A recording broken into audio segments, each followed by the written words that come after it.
आगे बढ़ेंगे। बलूच विद्रोहियों के यलगार से पाकिस्तान की सेना में हाहाकार मचा है। क्वेटा से पेशावर जा रही जावर एक्सप्रेस के हाईजैक होने के बाद से हड़कंप मचा हुआ है और जिस ट्रेन को बीएलए ने हाईजैक किया उसमें 400 से ज्यादा लोग थे, जिनमें पाकिस्तान की सेना और पुलिस के जवान भी शामिल थे, जिन्हें बलूच लड़ाकों ने बंधक बना लिया और जिससे परेशान पाकिस्तान की सेना ने मिलिट्री ऑपरेशन की तैयारी की।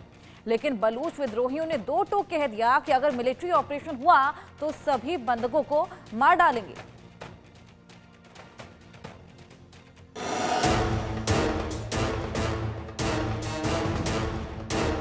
कि कबायली इलाकों में क्या हो रहा है, उसके साथ मुत्तसिल अजला में क्या हो रहा है, बलूचिस्तान में क्या हो रहा है, तो शायद वो यही कहते हैं कि मुझे उसका कोई इल्म नहीं।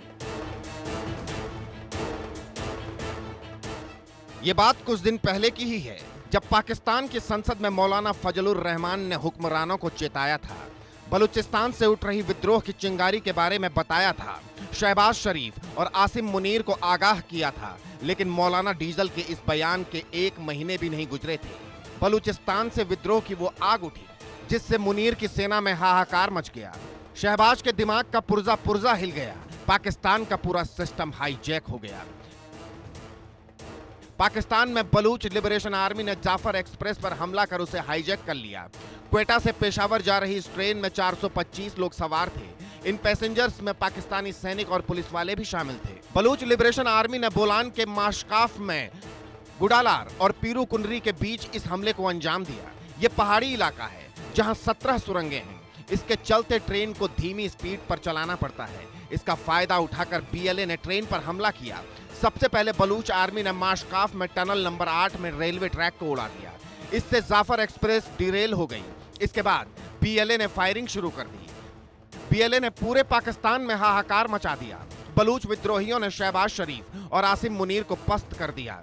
बलूच लड़ाकों ने 30 से ज्यादा पाकिस्तानी सैनिकों के मारने का दावा किया, जिससे परेशान पाकिस्तानी आर्मी चीफ ने ऑपरेशन के आदेश दिए।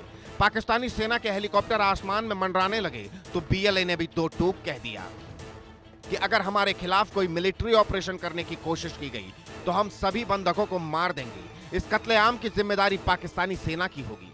ये बलूचिस्तान में ये जो ट्रेन का उन्होंने हाईजैक किया है, ये बड़ा सिग्निफिकेंट है, क्योंकि एक ट्रेन में कोई 450-500 लोग होते हैं, तो वो पूरे के पूरे इन्होंने हॉस्टेज बना लिए हैं।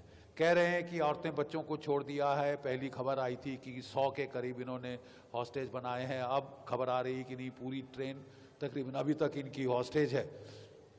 और पाकिस्तान को ये उन्होंने धमकी दी है कि अगर तुमने कुछ किया तो ये सारे हॉस्टेजेस को शूट कर देंगे। ये बड़ा डेलिकेट ऑपरेशन होता है हॉस्टेज रेस्क्यू, और मुझे नहीं विश्वास कि पाकिस्तान की आर्मी इतने डेलिकेट ऑपरेशन इतने नाजुकी से कर लेगी। बलूचों की यलगार से पाकिस्तान की सेना पस्त है। मुनीर की सेना में हाहाकार मचा है। हालांकि चुनौती बंधकों को छुड़ाने की है, लेकिन बंधकों की रिहाई के बदले बलूच लिबरेशन आर्मी ने मांग की है कि पाकिस्तान की जेल में बंद बलूच कार्यकर्ताओं, राजनीतिक कैदियों, गायब लोगों, लड़ाकों और अलगाववादी नेताओं की बिना शर्त रिहाई हो। बीएलए ने पाकिस्तान सरकार को 48 घंटे का अल्टीमेटम दिया है। बीएलए का कहना है कि यह फैसला बदलेगा नहीं।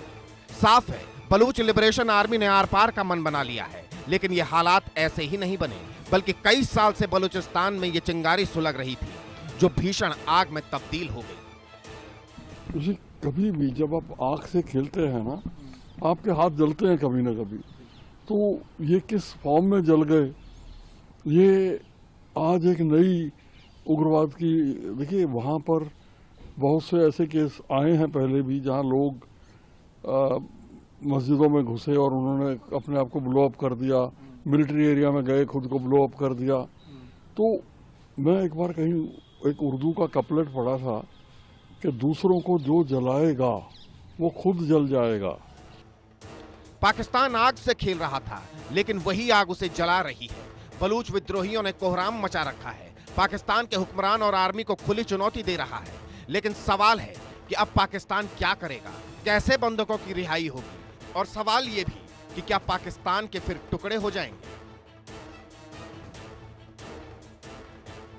Bureau report, India news.